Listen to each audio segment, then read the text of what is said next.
So ఈరోజు MBBS పూర్తి చేసుకున్నటువంటి హేమ గారు ప్రస్తుతం మనతో ఉన్నారు. మీరు కూడా ఉక్రెయిన్ నుంచి వచ్చారా మేడం? ఉక్రెయిన్ నుంచి వచ్చాను.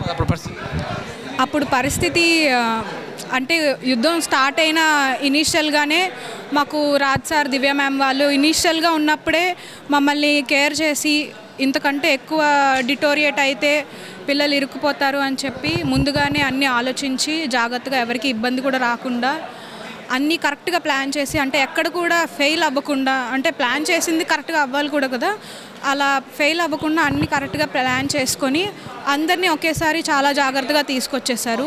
అంటే అక్కడ ఉన్న విషయం ఇంకా మరీ ఎక్కువ బయటికి రాలేని ఇంత సందర్భం లేకముందే మమ్మల్ని అందరినీ త్వరగా బయటకు తీసుకొచ్చడం వల్ల మాకు చాలా పెద్ద హెల్ప్ అయింది. అండ్ మాకంతా తెలియలేదు కూడా.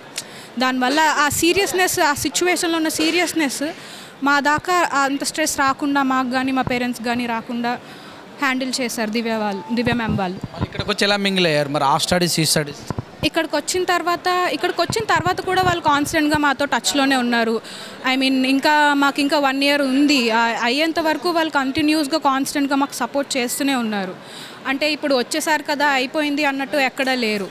మళ్ళీ ఈ తర్వాత ఏం చేయాలి, అక్కడి నుంచి మళ్ళీ వీళ్ళు డిగ్రీ రావాలి, ఎగ్జామ్ క్లియర్ చేయాలి, అవన్నీ ఎక్కడ డిస్టర్బ్ అవ్వకుండా మళ్ళీ ఇక్కడి నుంచి ఎక్కడికి ఫైట్ చేశారు. మళ్ళీ మాకు జస్టిస్ జరగాలి, సరిగ్గా క్లాసెస్ అవ్వట్లేదు అని, క్లాసెస్ ఎక్కడ స్టాప్ అవ్వకుండా కంటిన్యూ అయ్యేలాగా ఆ యూనివర్సిటీతో మాట్లాడుకున్నారు. మళ్ళీ మాకు ప్రాక్టికల్గా రావడం కోసం కూడా ఉజ్బెకిస్తాన్ వాళ్ళతో మాట్లాడుకున్నారు.